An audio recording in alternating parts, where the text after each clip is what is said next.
इस कार्यक्रम के पुण्यार्जक हैं आयोजक संस्कार चातुर्मास समिति 2025 करमपुरा नई दिल्ली अंतर्गत श्री दिगंबर जैन पंचायत करमपुरा।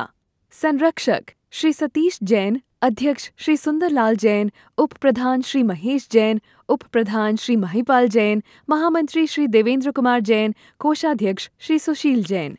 कार्यकारिणी सदस्य श्री प्रदीप जैन, श्री घनश्याम जैन जी, श्री संजय जैन सीए, अरविंद जैन, मोहित जैन, राहुल जैन, निखिल जैन। सौभाग्य युवा मंडल करमपुरा अध्यक्ष अंशुल जैन, उपाध्यक्ष आयुष जैन, सचिव अभिषेक जैन, कोषाध्यक्ष असीम जैन। विनीत सखी महिला मंडल करमपुरा नई दिल्ली अध्यक्ष श्रीमती अनिता जैन, उपाध्यक्ष श्रीमती ऋतु जैन, मंत्री श्रीमती संगीता जैन, कोषाध्यक्ष Shrimati Sunita Jain. Vineet DLF capital green Motinagar सौभाग्य युवा मंडल करमपुरा श्री अचल जैन। महानुभाव, आज चर्चा करेंगे इंसान के जीवन की मूलभूत समस्याएं क्या है। तो कुछ इंसान के जीवन की समस्या है रोटी, कि उसको खाने को नहीं मिले। यदि भारत देश के लोग जितना खाने में बेस्ट छोड़ते हैं ना, फिजूल छोड़ते हैं ना, उतना यदि सही हो जाए तो भारत देश में कभी कोई व्यक्ति भूखा तो सोकर उठे लेकिन भूखा सोए ना। दूसरी समस्या है कपड़े की। आज जो आप मेरी बात सुन रहे हो, आपके घर में इतने कपड़े हैं कि कपड़ों का नंबर 2, 3, 4, 5 के बाद में आता ही नहीं है। लेकिन उसके बाद भी जब नया कपड़ा दुकान पर मिलता है तो नज़र उस कपड़े पर टिक जाती है, यह कपड़ा मुझे प्राप्त करना है। तीसरी समस्या है मकान। कहते हैं ना, रोटी कपड़ा और मकान। मकान ये संसार है कि किसी मकान में दिया जलाने वाला भी नहीं है, इतना बड़ा मकान है, और कहीं मकान में दिया जला जला के लोग पड़ रहे हैं। ऐसा भारत देश में अधिकतर हो रहा। कहते बंबई चले जाओ तो वहां रोटले की दिक्कत नहीं है, ओटले की दिक्कत है, कि रोटी की कोई कमी नहीं है, कमाई की कोई कमी नहीं है। लेकिन बंबई में रहने के लिए चाल में एक छोटे से कमरे में 10-10, 5-5 लोग रह रहे हैं। कहते रोटला तो आसान है लेकिन ओटला मुश्किल है। तो आपको बताना चाह रहा हूं कि आप दुनिया के सबसे बड़े सुखी इंसान हैं, जिनके पास रोटी भी है, कपड़ा भी है और मकान भी है। लेकिन आपसे भी ज्यादा सुखी इंसान कौन सा है? जो खुद रोटी, कपड़ा और मकान को लिए हुए है, लेकिन अपने साथ में दूसरों को भी रोटी, कपड़ा और मकान दे रहा है। संसार में सबसे बड़ा सुखी इंसान वही है और कोई है ही नहीं। कभी विचार किया? रोटी पूड़ी भी होती है, पराठा भी होता है, गोलगप्पे भी होते हैं, मटर पनीर भी होता है, काजू कतली भी होती है, पराठे भी होते हैं, सब कुछ होता है। लेकिन नाम रोटी का क्यों होता है? पूड़ी का नाम तो ज्यादा नहीं होता, पराठे का नाम तो ज्यादा नहीं होता, हलवे का नाम तो ज्यादा नहीं होता, लेकिन रोटी का नाम ही क्यों लिया जाता है? तो कहा है, आचार्य ऋषि बताते थे कि रोटी वह चीज है जो तवे पर भी सिकती है, लेकिन उसके बाद जिस इंसान के पेट में जाती है उसके जीवन में ठंडक को ला देती है, भूख को शांत कर देती है। इसलिए हमेशा रोटी का उपयोग किया गया। आप कितने भी महफिल में चले जाओ, पूड़ी नहीं होगी चलेगा, पराठा नहीं होगा चलेगा, हलवा नहीं होगा चलेगा, मटर पनीर नहीं होगा चलेगा, लेकिन रोटी नहीं होगी तो लोग बोलेंगे खाना संपूर्ण नहीं हुआ। जीवन में अन्न का महत्व समझें। आज हमें जो मिल रहा है ना, वह पता नहीं कितने जन्मों का कर्म है। पैसे होने से अन्न नहीं होता, धन संपदा होने से अन्न नहीं होती। क्योंकि मैंने बहुत से ऐसे लोग देखे हैं जो बहुत बड़े पैसे वाले हैं लेकिन मात्र खिचड़ी खा पा रहे। क्यों? क्योंकि उन्होंने पैसा तो कमाया लेकिन ऐसा कर्म नहीं कमाया कि भरपेट भोजन भरपूर कर सके। भोजन का स्वाद कितनी देर का है? 1 घंटे, 2 घंटे, 4 घंटे, 6 घंटे, 8 घंटे। लेकिन भजन का स्वाद जीवन भर होता है। भजन करने का प्रयास करें, भोजन तो करें। एक बार एक पिता पुत्र किसी शादी पार्टी पहुंचे और दोनों पिता पुत्र को गुलाब जामुन बहुत पसंद था। गुलाब जामुन समझिए, रसगुल्ले समझिए, वो जहां पर भी जाते हैं शादी पार्टी में मात्र गुलाब जामुन ही खाते, कुछ खाते ही नहीं थे। शादी पार्टी चल रही थी, दोनों धनाधन गुलाब जामुन खाए जा रहे थे। इतने में बेटे ने एक गिलास पानी पी लिया। पिता बड़ा गौर से घूर घूर कर देखा था। जैसे ही घर आया, पिता ने अपने पुत्र को एक तमाचा कर दिया। बेटा फ्लैट हो गया, जमीन पर गिर पड़ा। बेटे ने पूछा, पिताजी मुझसे क्या गलती हो गई जो मुझे आपने तमाचा मार दिया? बोले, तू मूर्ख है, गधे का बच्चा है, नालायक है। जब लोग मेरे पास में आते हैं ना, कई लोग आते हैं लेके, बोले महाराज जी ये गधे का बच्चा है, इससे मेरी नाक कटा दी। मैंने कहा तुम झूठ बोल रहे हो। तो बोलता मतलब महाराज जी आपका मेरा बेटा आपकी भैयापत्नी करने आता है, आपको आहार देने आता है, मतलब आप इसका पक्ष लोगे, ये बिल्कुल गधे का बच्चा है, इसने मेरी नाक कटा दी। मैं कहता तुम सर्वदा झूठ बोल रहे हो। तो बोलता कैसे झूठ बोल रहा हूं? मैंने कहा पहली बात तो तुम गधे नहीं हो, और दूसरी बात तुम्हारी नाक नहीं कटी। कहते नाक कटा दी। अरे नाक कहां कट गई? नाक कट जाएगी तो नकटा कहलाएगा, गधे का बच्चा कहलाएगा तो गधा कहलाएगा। तो बोल रहा था उसको। तो बोले हुआ क्या? बोले तुमने पार्टी में एक गिलास पानी पी लिया, एक गिलास पानी नहीं पीता तो 3-4 रसगुल्ले गुलाब जामुन और खा सकता था। उससे कपड़े झाड़े, मुस्कुराते हुए बोला, बाप नंबरी तो बेटा 100 नंबरी, 10 नंबरी का मामला खत्म हो गया। बेटे 100 नंबरी हो चुके हैं, पहले 10 नंबरी होता था। बोले बाप नंबरी तो बेटा 100 नंबरी। बोले क्या?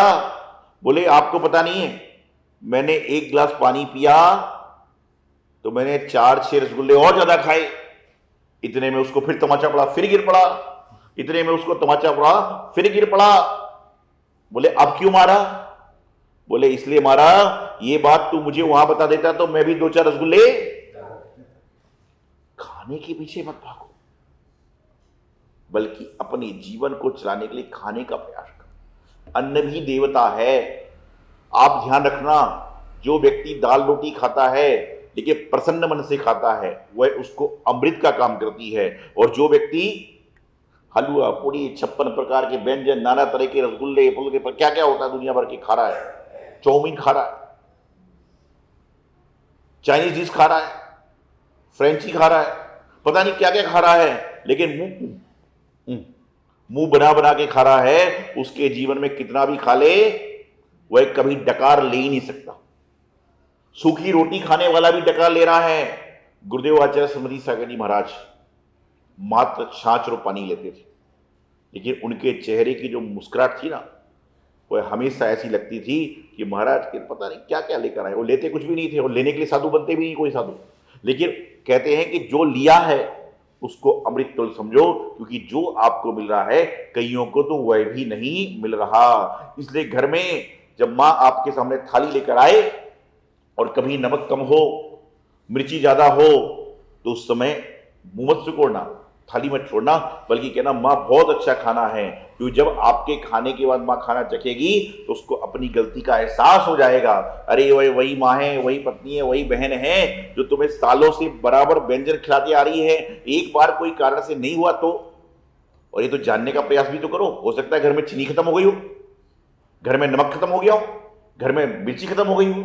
यदि आप जान लोगे तो निश्चित रूप से आपका मन भटकेगा नहीं। लेकिन आज इंसान इतना कीड़ा हो चुका है, चाहे वह अन्न का हो, चाहे वह रुपए पैसे का हो।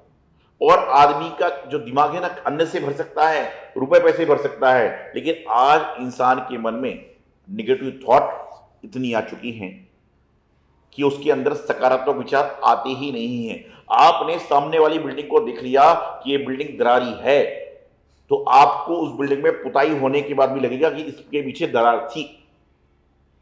अरे बिल्डिंग में, इतनी बड़ी बिल्डिंग में एक दरार को देख रहे हो, सारी बिल्डिंग को अच्छा ही देखो ना। 24 घंटे में आपको कितने सारा टाइम मिलता है अच्छा अच्छा कार्य करने के लिए, आप उसको नहीं करते, बल्कि 24 घंटे में उसने मुझे ऐसा बोला, बस सो रहे हो उसने मुझे क्यों बोला, खा रहे हो उसने मुझे क्यों बोला, पहन रहे हो उसने मुझे ऐसा क्यों बोला। ऐसा सोच सोचकर तुम अपना दिमाग भी खराब करते हो और दूसरे के माइंड को भी अपसेट करते हो। अरे ये तो सोचो उसने मुझे क्या बोला, ये छोड़ो उसने मुझे क्या क्या नहीं बोला। मां की एक मार याद रहती है, लेकिन मां का जीवन भर का दुलार भूल जाते हो। और जो जीवन भर का दुलार याद करता है, प्यार याद करता है, उसको जीवन में कभी मार की एहसास होता ही नहीं है।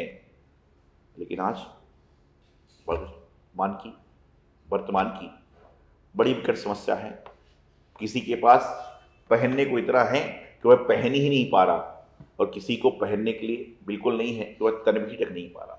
किसी को खाने के लिए इतना है कि वह कुत्तों को भी खिला रहा है, और किसी को ऐसा है कि कुत्तों के जैसा भी नहीं मिल रहा है।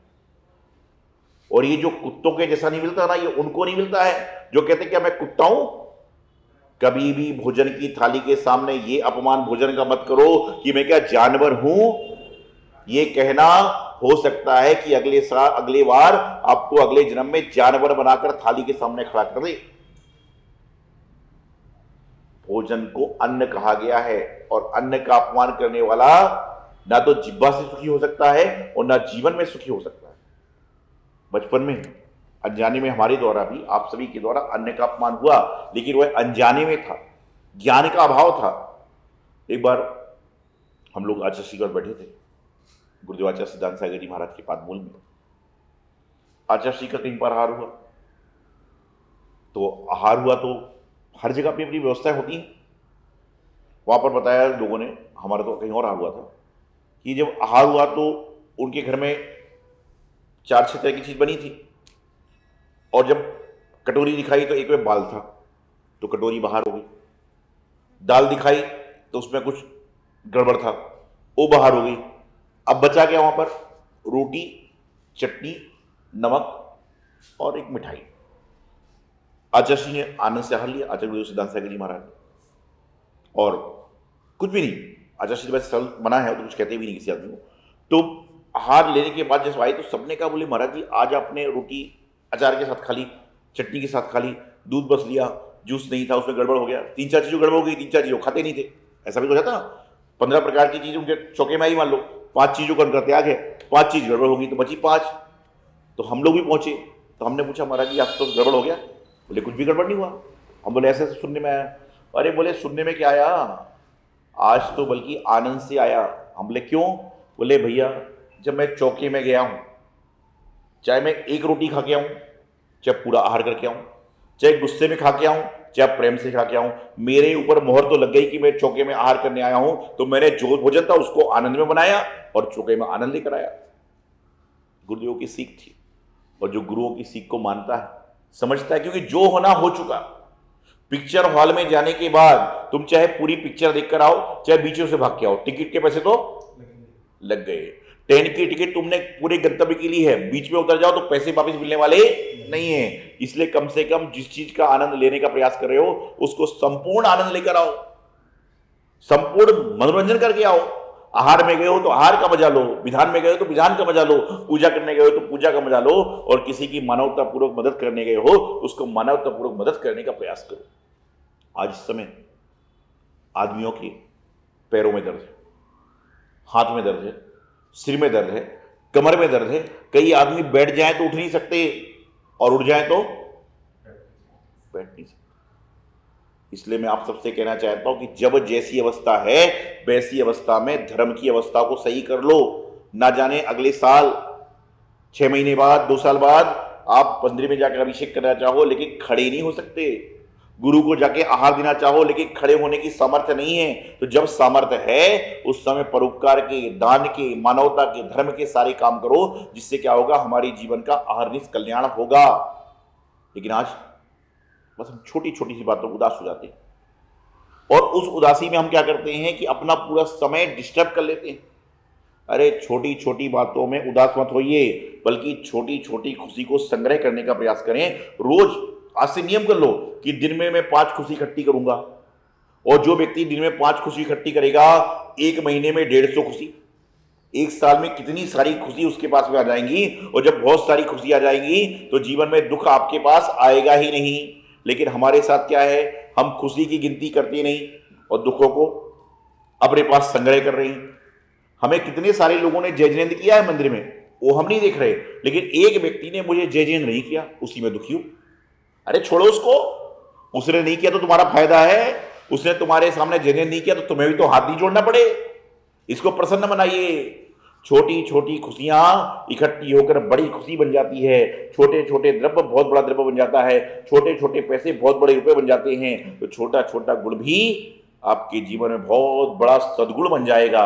छोटे छोटे अवगुण को छोड़िए, छोटे छोटे गलत कार्यों को छोड़िए, अच्छे अच्छे गुण को इकट्ठा करिए, क्योंकि मोती का जो दाना होता है वह दाना जब तक एकत्रित नहीं होगा, जब तक वह माला के रूप में नहीं आता, और माला के रूप में नहीं होगा तो उस मोती का कोई महत्व तो नहीं है, कोई वैल्यू नहीं रहेगी।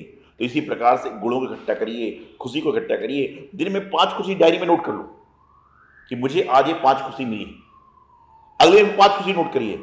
आप देखोगे आपके जीवन में 1 महीने में परिवर्तन आ जाएगा। उसको पढ़ो। कई बार आदमी बैठे बैठे मुस्कुराता है, लोग सोचते पागल है, लेकिन मैं कहता हूं पागल नहीं है। उसको हो सकता है कोई आनंद की बात याद आ गई होगी, लेकिन मुस्कुराने का भी समय है, मुस्कुराने की व्यवस्था है। अब यहां पे चल रहा गम का माहौल, तुम जो जो से हंसने लग जाओ। यहां चल रहा गमगीन माहौल, तुम जो जो के हंसने लग जाओ। और कहीं चल रहा मुस्कुराहट का मामला, तुम रोने लग जाओ। तो इसको कहेंगे रंग में, क्या कहेंगे, रंग में भंग नहीं। ये तो मुहावरे पुराने हो गए। इसको कहते हैं रंग के ऊपर और रंग चढ़ गया। रंग के ऊपर और रंग चढ़ जाने से क्या होगा कि ओरिजिनल रंग दब जाएगा, भंग नहीं होगा। रंग में रंग चढ़ गया और रंग खत्म हो गया सारा। अपने आप को पहचानो, अपने ओरिजिनल तत्व को जानिए, और ध्यान रखिए आप जैसे हो वैसे ही रहिए, क्योंकि हमेशा डुप्लीकेट से ज्यादा ओरिजिनल की कीमत होती है। ओरिजिनल रहोगे चाहे ऑर्डिनरी रहो चलेगा, आप ऑर्डिनरी भी रहोगे लेकिन ओरिजिनल रहोगे तो आपकी पहचान बनेगी। अरे गुरुदेव हमसे कहते थे, बोले आप प्रवचन अपनी शैली में दीजिए, आप अपने जीवन में जिए। हम पूछते क्यों? बोले आपकी पहचान आपसे होना चाहिए। आज किसी के घर में किसी व्यक्ति ने भोजन किया और भोजन करके कहा ये पेड़े तो मथुरा जैसे बने थे, तो तेरी मेहनत, तेरा दूध, तेरा दही, सबको तो याद हो रही मथुरा की। तो हमारे घर में आने के बाद किसी व्यक्ति ने बहुत सारे तरह तरह के व्यंजन खाए और कहा ऐसा व्यंजन तो मैंने उस दुकान पे खाया था, तो तुम्हारा क्या है?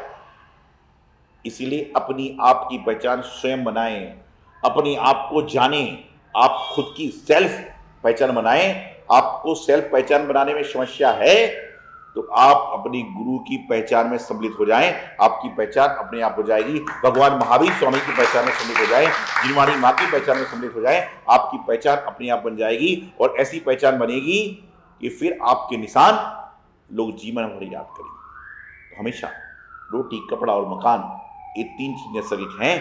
जिनके पास अधिक हैं वह दोनों देने का प्रयास करें, नहीं है एकत्रित करने का प्रयास करें। और जीवन का सार यही है कि दुर्गुणों को छोड़ो, सद्गुणों को देखो, और कभी भी ये गांठ पल्ले बांध लो कि अन्य के सामने आके मुंह बिगाड़ना मत, क्योंकि जैसा तुम अन्य के सामने मुंह बिगाड़ोगे अगले जन्म में वैसे ही तुम्हें उसी अवस्था में खाने को मिलेगा।